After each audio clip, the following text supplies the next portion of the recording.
Sanbatskano. I'm Peter Bittner. You're watching Talk With Me. Sanbatskano. Hello and welcome to Talk With Me. I'm your host, Peter Bittner. Today's guest is Mr. Sanjasuren Баяр, Senior Advisor to the Zurich Foundation, former ambassador, and brother to the late Democratic champion, Zurich. Mr. Баяр Санжаасүрэн is an international specialist in political institutions development, including political parties, election campaigns, parliaments, and executive branches.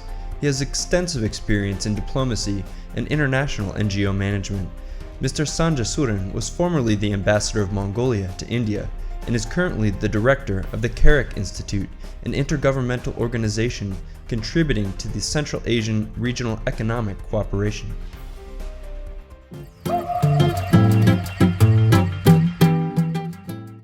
Thank you so much for being on our show today, Mr. Баяр. Thank you for inviting me. Pleasure to have you. Could you tell us a little bit about the history of the Zurich Foundation? Start at the beginning. Okay, so this year we're marking 20 years of the Zurich Foundation, and I'll tell you about why it started and how it started. All Mongolians, but also many people around the world know that in 1998, October 2nd, leader of democracy movement in Mongolia, Zurich, at that time he was Minister of Infrastructure Development and Member of Parliament, was assassinated, and it was a great loss to the people of Mongolia and to the country. Of course. It was a big shock to people of Mongolia, but also to the people who worked very closely with Zurich. Of course. And his family. And also his family. And so very short after his assassination, less than a week, more than 100 people gathered in a meeting, and it was our family members, but also people who fought for democracy with Zurich, and also many supporters of democracy. And they decided that we should continue what Zurich was doing, and his ideals and his principles. And the best way to do this, they decided, is to create a foundation under his name. So the Zurich Foundation started in October 1998. And after Zurich was assassinated, people came to Democratic Party headquarters and to also Zurich's family members to express their condolences, but also to support a new foundation.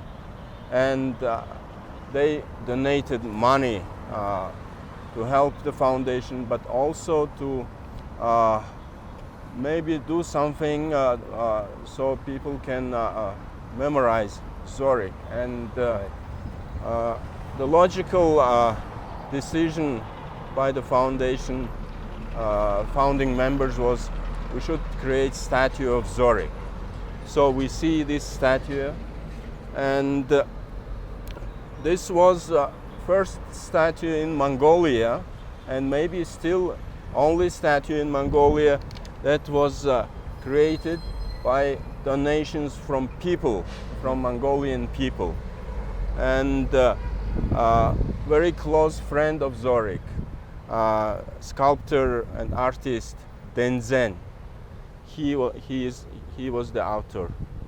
And so this statue stands here since 1999. The statue was unveiled on April 20th, 1999, on the Zurich's birthday.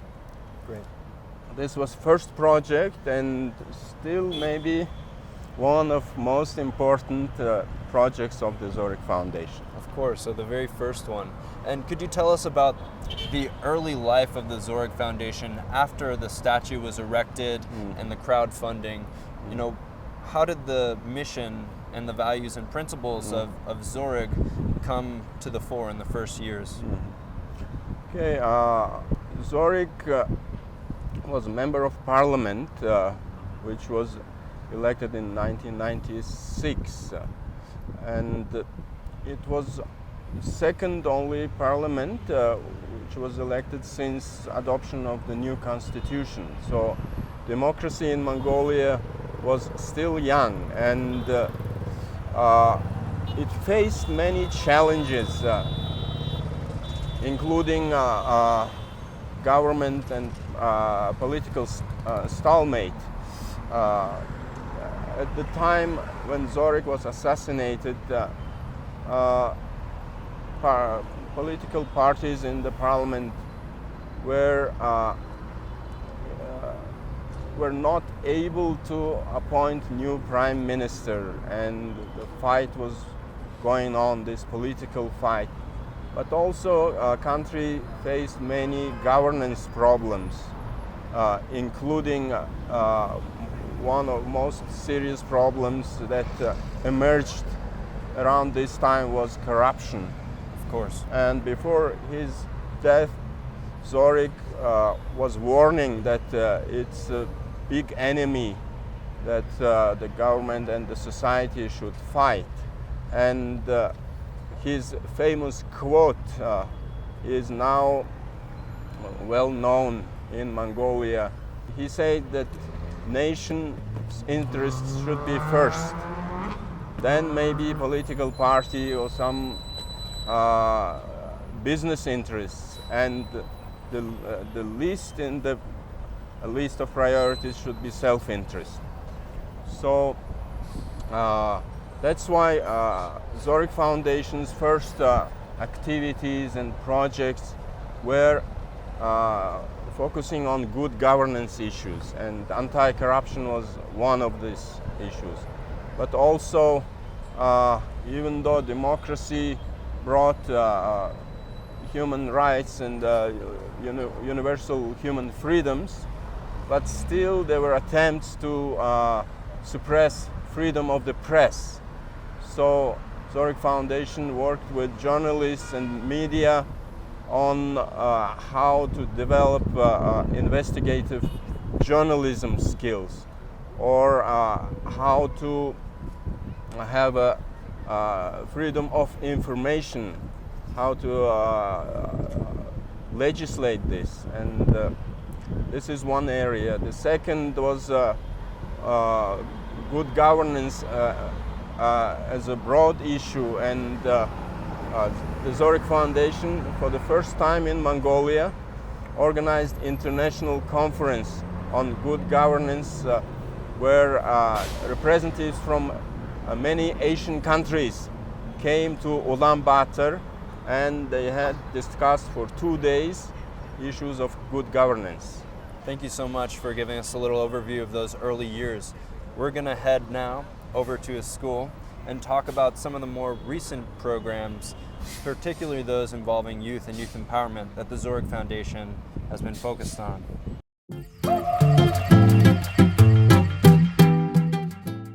Okay, Mr. Баяр, so can you tell us where we are right now and how this relates and connects to the Zurich Foundation and its work? Okay, we're at the school number 127, and this is in one of Ulaanbaatar's district. Right now, we have three major groups of activities. One is the good governance. We continue these programs, and for last 15 years, our major focus was on youth and education. We provide two types of programs to young Mongolians, and this is one is we're providing scholarship. Since 2001, Zurich Foundation with the help of sponsors, we provided scholarships to high school and university students. So far, we've provided 2,500 scholarships. And another program is leadership skills development. So we have different leadership programs. It started with young leadership program, students, but also the young people who already graduated but working maybe first 5 years in their relevant fields. We provide to them a series of lectures on leadership skills, and we invite most prominent people in Mongolia from different fields. It can be business leaders, politicians, prominent people from the education and culture, etc. So we try to provide them latest knowledge about different fields they will be working in, and how the world achievements and best practices, but also what is going on in Mongolia, and how then they can contribute with their new skills to the society. We have specific leadership programs like women's leadership program, but also we have environmental fellowship program, so also designed for young people. And even we reach out to rural Mongolia, and we have a rural young leadership program where participants from Mongolian provinces, we bring them to Ulaanbaatar, to the capital, and we provide them training and build capacity for them in similar way as we do with our flagship Young Leadership Program. So, excuse me to stop you there. So, I understand that this classroom in particular has a connection with sure. one of these programs. Yes, sure. I mentioned we have a women's leadership program. So this class, now we're coming to the point. The participants of this women's leadership program, they raised funds to build this beautiful musical class. Right, yeah, it and certainly is. Now this year we have the 5th group, but it was done for the by the last year's group. Based on their skills which they're receiving during the training, they applied to different foundations and even foreign governments. Wow. So they were able to persuade government of Australia to provide funds to design and to purchase all these musical instruments. This is part of young leadership and programs, in this case, a women's leadership program. It consists of 2 parts. One, they're learning skills by attending training and lectures, and also each group, they encourage to implement some community projects. So this is one of community development projects, and they picked up this school 127, and now we see the results. Yeah. Also, another group, Young Leadership Program participants, helped to establish library in the same school. Right down the hall there. Yes, we've seen this. For the library, they raised funds locally here in Mongolia from different companies and other organizations and foundations. This was another project, and they learned also skills how to raise funds, but also how to show the leadership and to be connected with the people. In this school library, you can find this book. This is a book also published by the Zurich Foundation, with collaboration and cooperation with International Republican Institute, a U.S. NGO, which helps democratic process in Mongolia. So tell us about this book then. It's a long-term project, it sounds like. Yes, the intention was that there are not many books, if almost none, particularly in English, about the democracy process in Mongolia. So we produced 3 books, which covers all history of democracy in Mongolia, starting with the first rallies in 1990. So I should mention that also another big important project on democracy, we're in the middle of implementation. So this is oral history of democracy movement in Mongolia. So that's connected to this book project as well. Yes, of course, because all the people who were part of the democracy movement starting in 1990, we interviewed them, including all the leaders of the democracy movement, but also some ordinary people who were witnesses. And we, in total now, we have more than 100 interviews. On the occasion of 20th anniversary of the Zurich Foundation, we start this. We start showing the first interviews in October.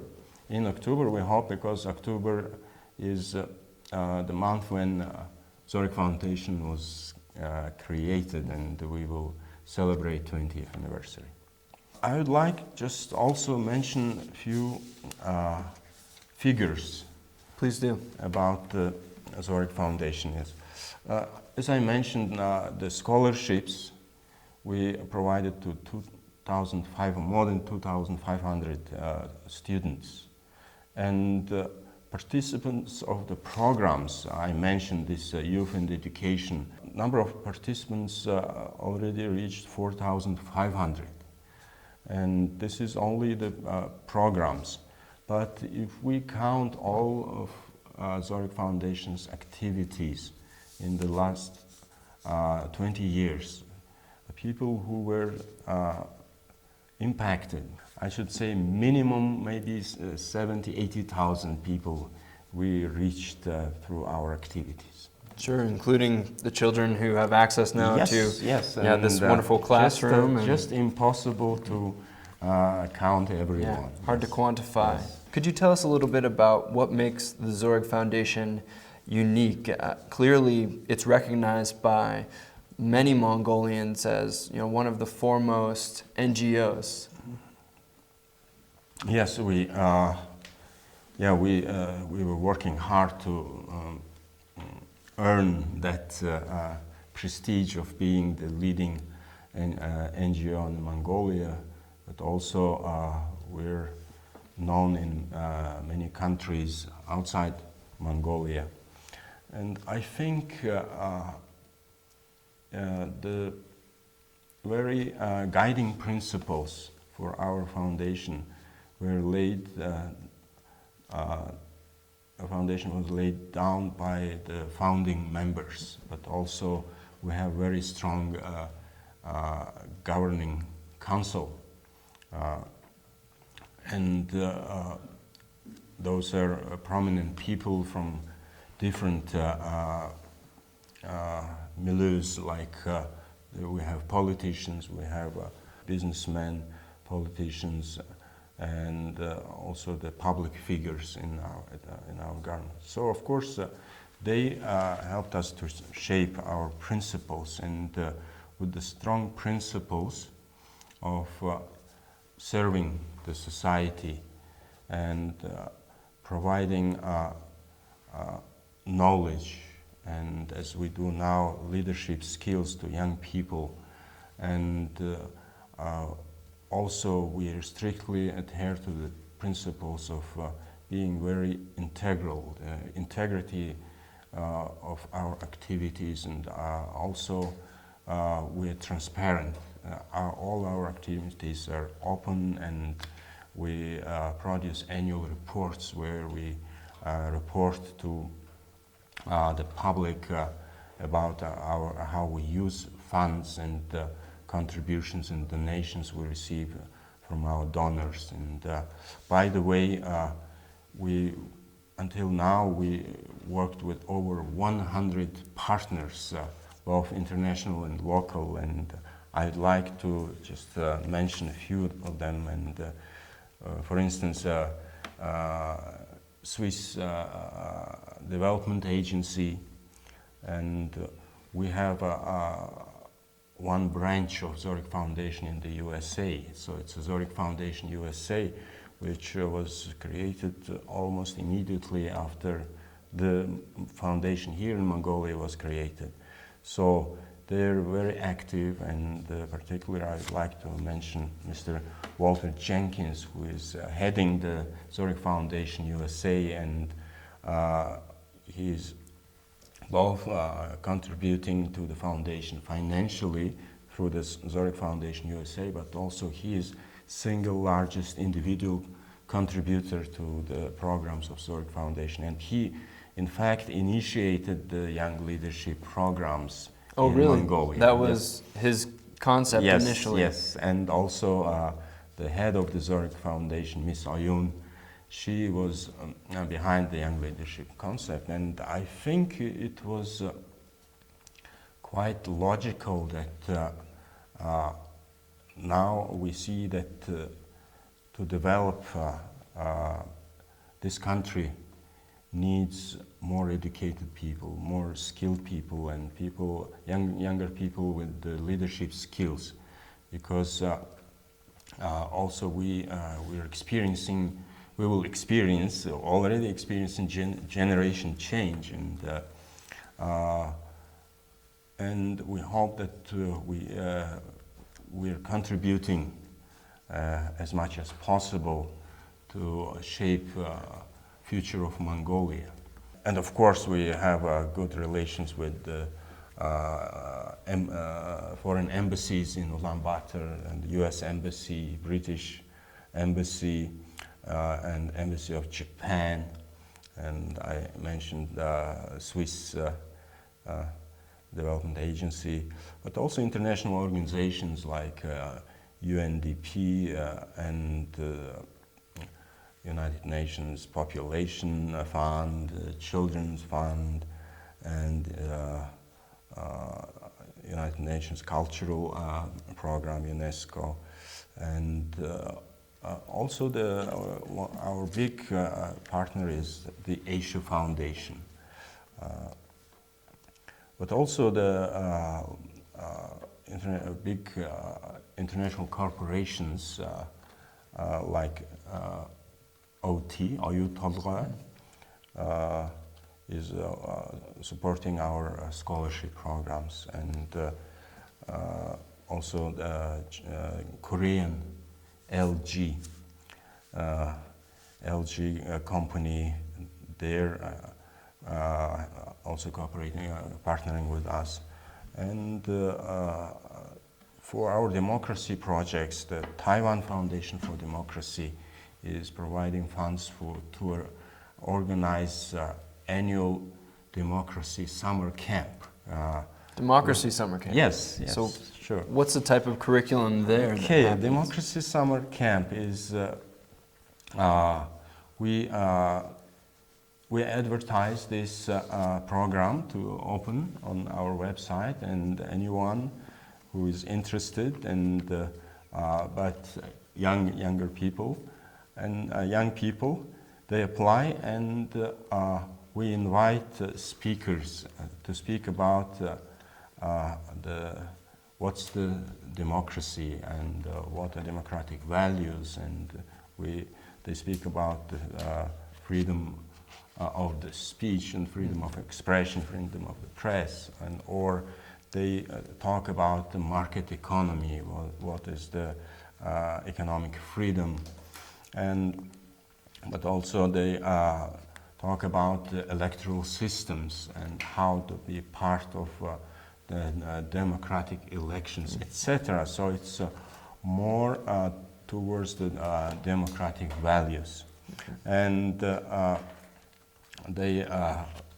we send them to some resort, and it's a retreat type. And so they spend a week in one of camps around Ulaanbaatar, and it's also beautiful natural environment. Zurich Foundation does charity work. We're trying to help vulnerable and disadvantaged groups, and like for many years now we're helping people who lost their homes, and or maybe for some reasons they moved to Ulaanbaatar, but were not able to set up their homes, and maybe living with relatives or with acquaintances, and then we provide them with gears. Also, we do community work related to migrants from rural Mongolia who come to Ulaanbaatar. But when they come here, they don't have any assistance, and so the Zurich Foundation decided that we should help them, and we implemented several stages of Together with Migrants. It's the name of the project, Together with Migrants. So under this project, Zurich Foundation worked with these migrant families and helped them to register locally, because without registration they cannot access any social services like hospitals or schools and kindergarten, etc. Pensions. Or pensions, yes, pensions and healthcare. But also they cannot build their homes without getting land permits, etc. With all this, we helped them, and we connected with them, with local authorities, and so it's also another part of Zurich Foundation's activities on community development. Wow, it seems like the Zurich Foundation does an incredible variety of different types of work, both direct charity work and democracy, education, leadership development, and empowerment. How has the mission of the Zurich Foundation evolved since the first statue was erected, its first project? If we look from the height of 20 years now, since the foundation was founded, that we achieved quite a big success, because and we tried to be very efficient, because we have a pretty small staff, and it's if we count only the project people who work on the project, and this is only a handful. I mentioned about the lectures by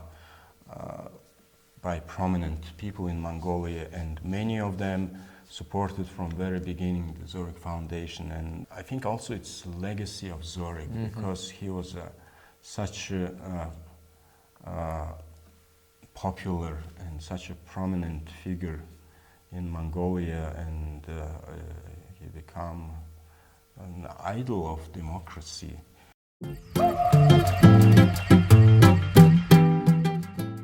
What do the next 20 years of success stories look like for the Zurich Foundation? You know, what does the future hold? Yes. Okay. I think we'll continue to focus on our existing areas, because with the years we've seen that maybe this is where we can have our best impact, and also this is areas which are of importance to Mongolia, to our country, to our society. So good governance will continue, and youth and education programs, and community development. And we try to maintain our prestige as a leading NGO, non-government organization, leading civic organization in Mongolia.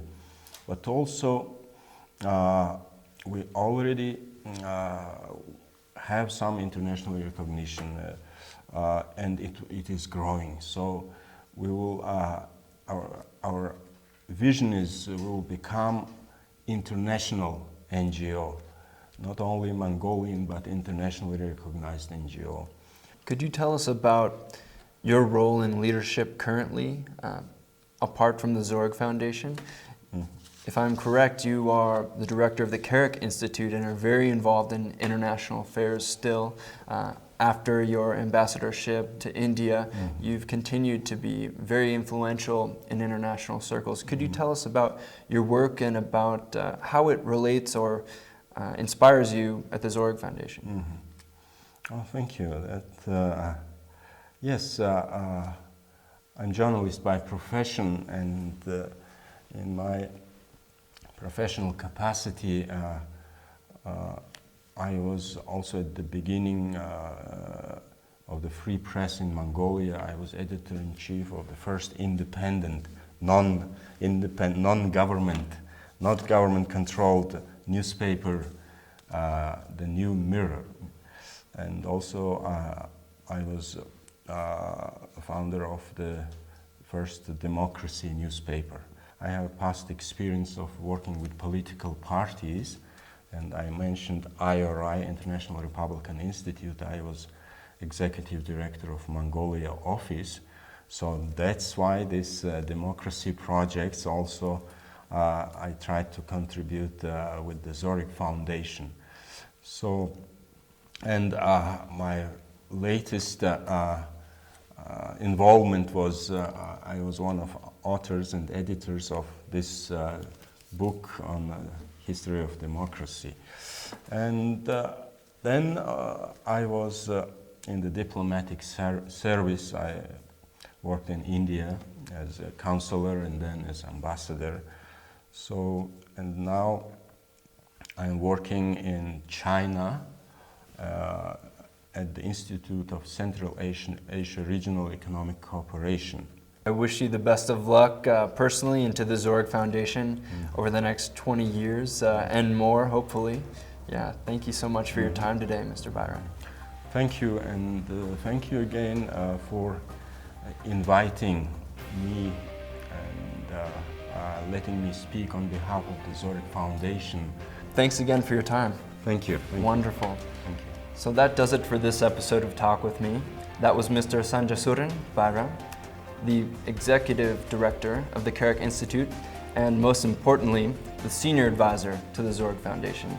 We really appreciate his time today. I'm your host, Peter Bittner. You can connect with Talk With Me on our Facebook page, Talk With Me Star TV Mongolia. You can also watch this episode and many others on our YouTube channel, Star TV HD. Thank you for joining us at home today. We hope you'll tune in again next time. Bye.